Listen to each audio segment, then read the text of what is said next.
season. Max, is there now a blueprint to knock off the land? Oh, yeah, and they discovered it. Let me tell you the formula, okay? Ready? Because I wrote it down. Okay. But I've memorized it. First, make sure that their MVP caliber point guard is injured and therefore is not on the floor.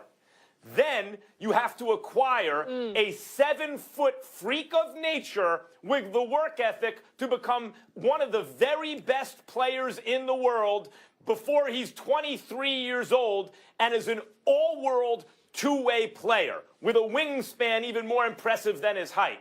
So you need those things. Then you need a cast of characters like, all-star caliber Bledsoe and Middleton, an up-and-coming young player who was among the best rookies in Brogdon last year. And then you need to play at home, and then still the Cavs will get off the shot, kind of, that could have tied the game. And if you do all those things, you can beat the Cavs in the East. They have, in fact, discovered the formula, Molly and Stephen A. Clever. No, it's really, really simple. You got to make shots from the perimeter. It's not about an interior game. It's not always about pushing the ball up the floor, even though that can assist and open up your floor game in terms of the perimeter. But you've got to hit perimeter shots in order to beat the Cavs. You're not going to beat them by getting physical. You're not going to beat them by pounding the ball inside, particularly with Tristan Thompson returning to the lineup. He gave you about 18 minutes last night. This second unit, let's keep in mind what we witnessed last night. We saw a situation where LeBron James was on the bench for the first 8 minutes of the fourth quarter.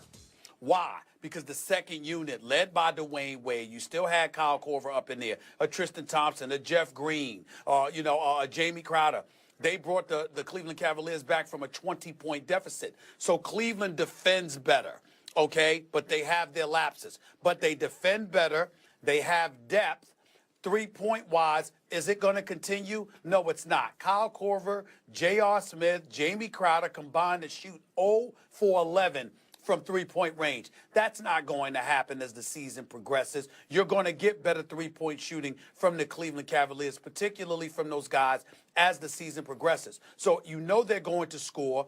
You know that you can't beat them up. Slowing the ball down is not going to work but so much against them. Not when LeBron James is in the lineup. Certainly getting favorable calls ain't going to work because LeBron James is going to get those favorable calls when it matters most. The key thing in order to beat the Cleveland Cavaliers is you have to be able to shoot the basketball under duress more times than not from the perimeter. It's not about scoring in the interior. You got to score on the outside. If you can do that and force Cleveland to come out and defend you, sometimes they don't recover well enough near the basket when they've got to come out on the perimeter and defend you. And I say all of that to say there's really only two teams that can be that nightmare, really three to a lesser degree, San Antonio. But the two teams that are most formidable as a threat against Cleveland is obviously Golden State and Houston because of their abilities to hit perimeter shots more so than anybody else. That's what this comes down to. I agree with that. That's the formula that knocked them off. I agree with that, and I think I would make, if the finals were to start today, let's just assume that, that it's the Cavs out of the East and it's either the Warriors or the Rockets out of the West, I would favor either team out of the West over the Cavs because of how many threes they shoot, how well they shoot the three, and how well they play team defense. But I think in the Bucks last night, while there was no formula for right now, I do think you're looking at the future, the next iteration, the next version of a dominant team in the NBA is not going to look like this version. Everyone thinks it's about small ball now because of the Warriors. Small ball, I think, is a misnomer. It's ball that is played by players who have the skills of players who are generally smaller. Because since there are more shorter players than there are extremely tall players, there's a larger pool to choose from. You will find more players with a diverse skill set. So guys who are not 7 feet tall, they can put the ball on the floor, they can shoot the three, all those kind of things, that works. But it would work even better with taller players. In other words, if you could find a team of players with small ball skills but who are longer, wingspans, taller, baskets up in the air, it selects out for height in the NBA and basketball generally, you'd get an even better team. And in the Bucks, even last night, we saw what that might look like in the future. Not yet, but in the future. The Knicks are doing it too with Porzingis and Stephen A. Ntilikina, who's they're longer and bigger and longer wingspans than their positions normally have, and they have all the skills of smaller players, and the Bucks too. And the reason the Bucks aren't already there is Thon Maker isn't there yet. He has not progressed this season, and that's a linchpin to their entire team.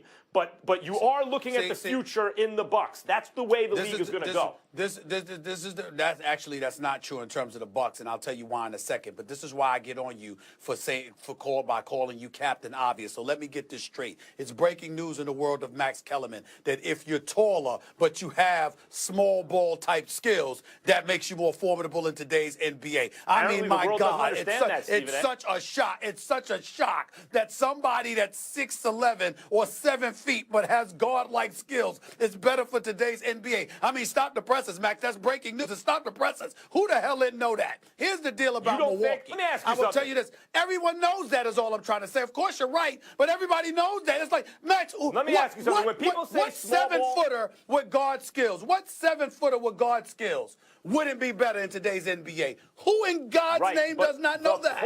Everyone knows that. The point is either teams are going to start drafting and signing that way, or they're not. If you can find them. If you can find them. Max, there's nobody that passes up. There's nobody. Who passes up? Who passes up on a 7-footer who can play? Let me ask you something. Other than the Lakers. It's every position, and it's not just 7 footers. I mean, other than the Lakers. Let me ask you something. Why did the Knicks, do you think, take Ntilikina? You and I have discussed this. Why do you think they took Ntilikina? Well, they took him because he's long and he can defend. Oh. It wasn't for his offense. Oh, he's long. It wasn't for his offense. Oh, I see. He's long. In other words, it's not just if you can find a 7-footer. There are some teams. One of the reasons Isaiah Thomas's market hasn't been much hotter throughout his career is because there are some teams who believe that they want to go long at every position. Even the Bucks signing Bledsoe. Bledsoe has a long wingspan. Yeah. It was a tongue-in-cheek comment. I didn't mean literally 7 feet. I'm saying anyone who's long with guard-like skills is attractive for an NBA team. That's all. It wasn't meant to be taken literally. Stephen A., you're trying to undermine.